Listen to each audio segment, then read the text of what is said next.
This is a skill that you'll use over and over again. Many applications for multiplying binomials and trinomials and polynomials in general. If I was to distribute this 9 into these three distinct parts of the trinomial, we know that another term is starting when we see this positive or negative sign. So we've got one term here.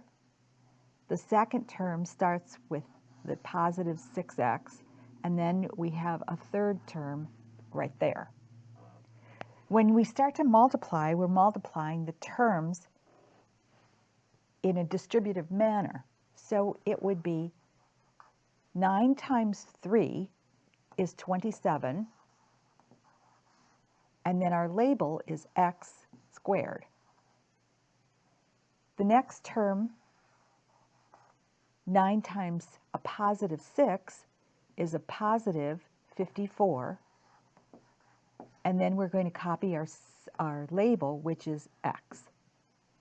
And then finally, to this position, a positive times a negative is a negative. 9 times 7 is a plain 63. So we have in this distribution a trinomial.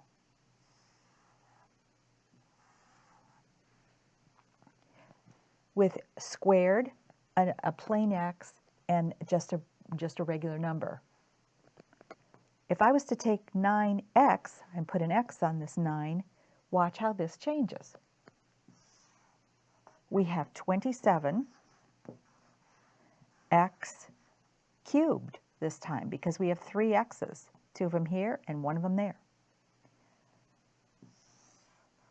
On the second part of it, 2 positives gives us a positive 54x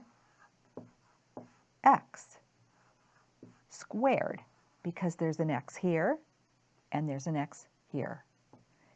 And our last term, positive times a negative is a negative 63x.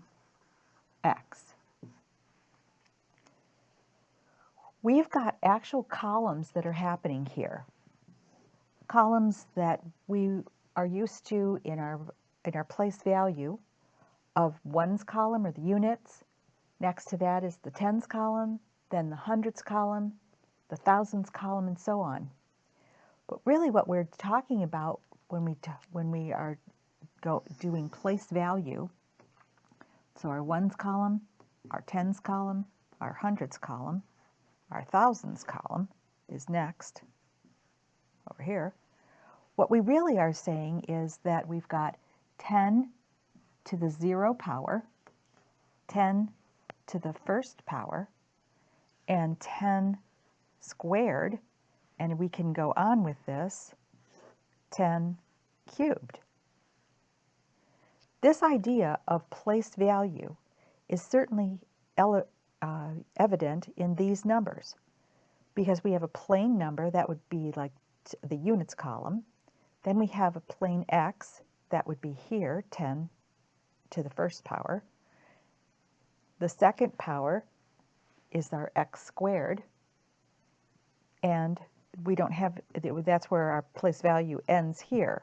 But in this particular one, we have actually nothing in this column at all, the 0 column, but we have an x here, so our 63x would go in this column, and our squared value would be over here, and our cubed value would be over here.